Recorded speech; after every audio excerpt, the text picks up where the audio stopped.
What's going on, everyone? I hope you're having a great day. I figured with the most recent major Apex Legends tournament coming to a close, and now that we have a few months off before any real other kind of Apex Legends tournament comes out, it would be good to go over some of the things the Apex Legends Global Series or the ALGS needs to do better to really make it an overall better experience, not only just for the players, but for the viewers. Apex tournaments have come an extremely long way, and honestly, they are so riveting and a blast to watch, but it isn't without their faults. All this, of course, is just my opinion, and I really am just trying to analyze things in a critical way from the business side of things, the viewer side of things, and of course, the actual player side of things. At the end of the day, I just want to see the game I love and I really like to play really exceed and thrive in all formats, from us casual newbies to the pro players competing at the highest level. The first thing just to note before we do get into it really is that the importance of the competitive scene is so crucial to a good competitive shooter's life cycle. In my opinion, of course, it brings new players to the game, and people that don't even play the game watch these tournaments because they are so riveting and thrilling to watch.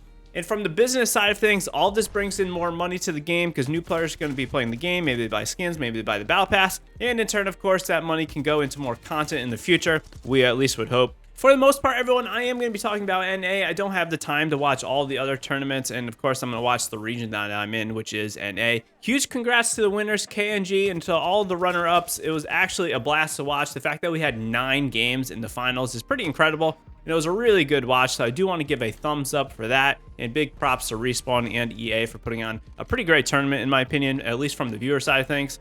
And again, huge congrats to the winners. I turned into one of their streams at the end. I can't remember specifically who, but they were saying that they really needed to win this tournament, and I'm sure the financial stability is going to be great for them to win this. And let's just go over a quick tourney recap. If you're unaware, KNG won, C9, TSM, Renegades, SSG, Sentinels, Alpine, ESA Black, and Letter E were all in match point and runners-up, I would say. Energy ended up coming in 10th, which was honestly quite a shock. I guess they couldn't get anything together that day. I was really rooting for them and TSM to kind of pull out the win, and they were definitely the favorites, I would say.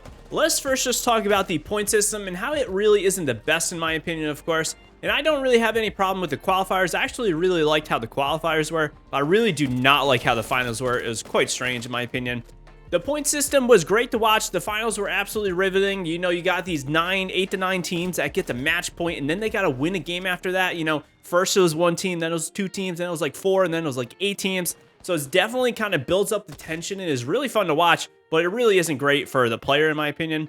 However, if you're unaware, the qualifiers pretty much worked like this. It's 4 sets of 10 teams per set. This means Group A, which is 10 teams, plays Group B, which is 10 teams, and then A versus C, then A versus D. This way, kind of all these different players, the 40 teams, get to play each other, and you're really getting a bigger sample size for who is the better team overall. And obviously, we saw NRG get an insane amount of points. They were winning by like 60 points at the end of qualifiers over second place, which I think was TSM, if I'm remembering right. And I really like this. You know, you got 18 games, which is a huge sample size, which means you're going to have a lot more consistent teams being placed higher, and then you got the worst teams placing lower. And I think this is great. You got 40 teams, you narrow it down to 20, and then you go into the finals. But my big problem is the final format. First off, you got a team like NRG, which had 250 points, we'll say, in their qualifiers. And then you got a team like TSM, which is 180 points, we'll say, something like that. And these are just estimates. And Team NRG only gets 1 more bonus point going to finals than TSM. I just think this is wild. You know, they won by almost 70 points, which is like a huge amount of points over the second place team for the qualifiers, and they only get a 1 point bonus. Personally, I just don't think the bonus points should be there at all, and you just start everyone at 0 for the finals. I think this makes it a little bit more fair.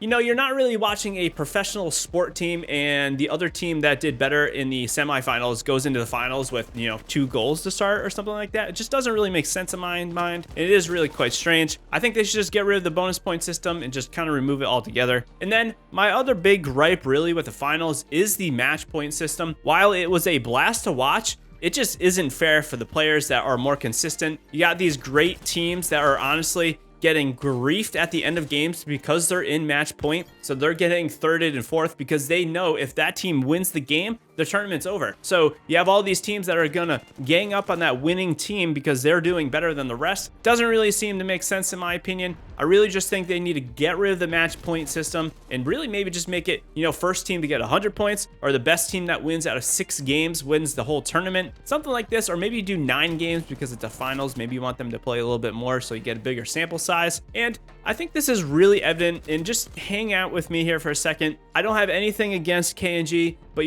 they played 27 games. They played 18 qualifier games and then 9 finals games. They didn't win a single game in the entire ALGS semifinals and finals till the very last game. This means they won 1 game of 27 games, and this just doesn't really make sense in my opinion.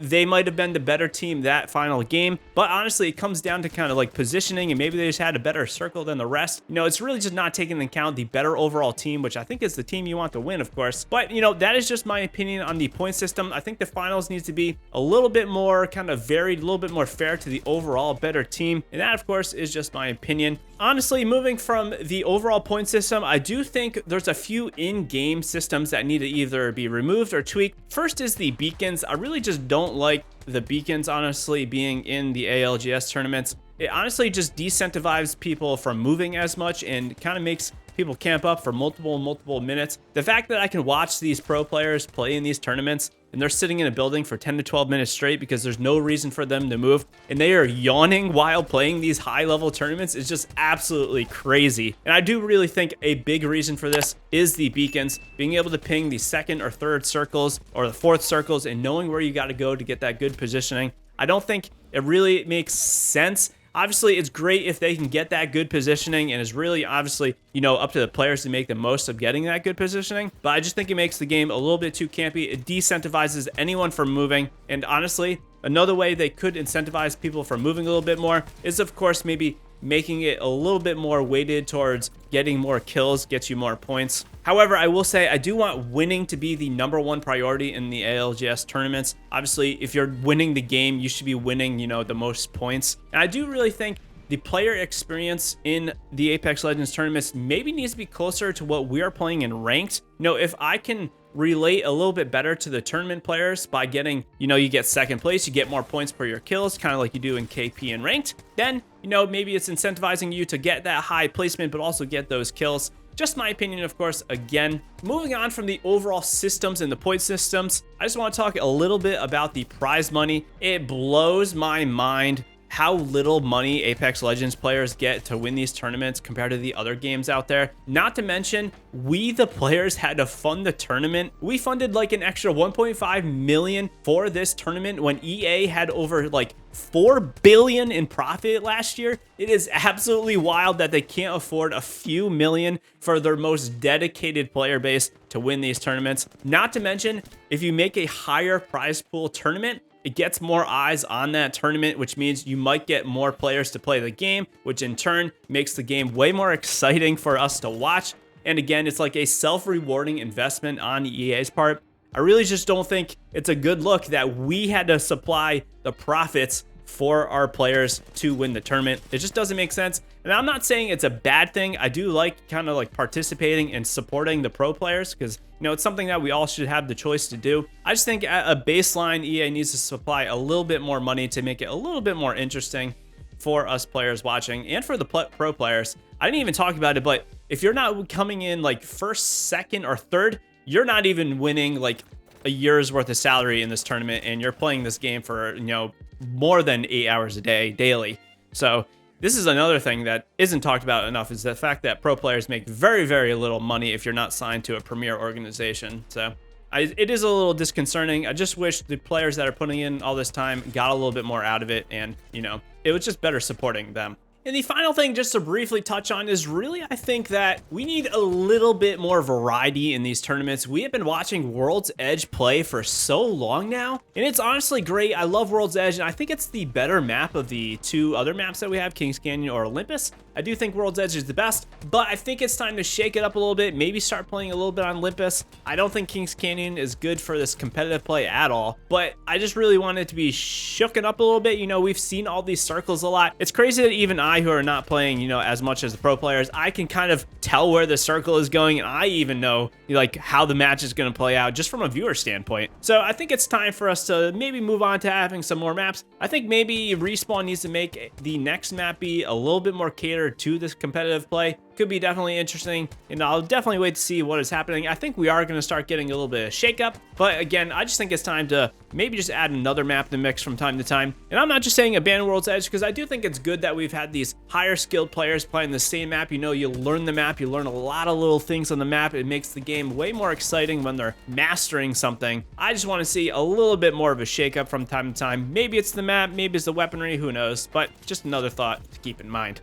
That's mostly my gripes. It's really the point system, the overall format, and then the prize money. I will say it was a great thing to watch, and obviously I don't have all the answers to how they can make it a little bit more fair for the various teams and make it a little bit more riveting to watch, even though I think it was a great watch to begin with. Apex has really stepped up their production value with the drops, and just honestly, the overall quality of the presentation is great. Huge props to Respawn and EA for that. The storylines are great. Seeing the underdogs coming out from the bottom to clutch a win. Huge congrats again to KNG. I loved the qualifier tournaments, putting on the 4 sets of teams up against each other on 3 different days. This was awesome. And again, I am really excited for the future of Apex Legends, and I think we're only going up from here, guys. If you guys enjoyed this video, be sure to hit that like button. I appreciate your support. We stream nearly daily on Twitch, so go on over there, drop a follow. And if you need anyone to play with, we do have a community Discord. We got over 1,000 members in there. Lots of times people are looking to play with each other, and I'm fairly active in there.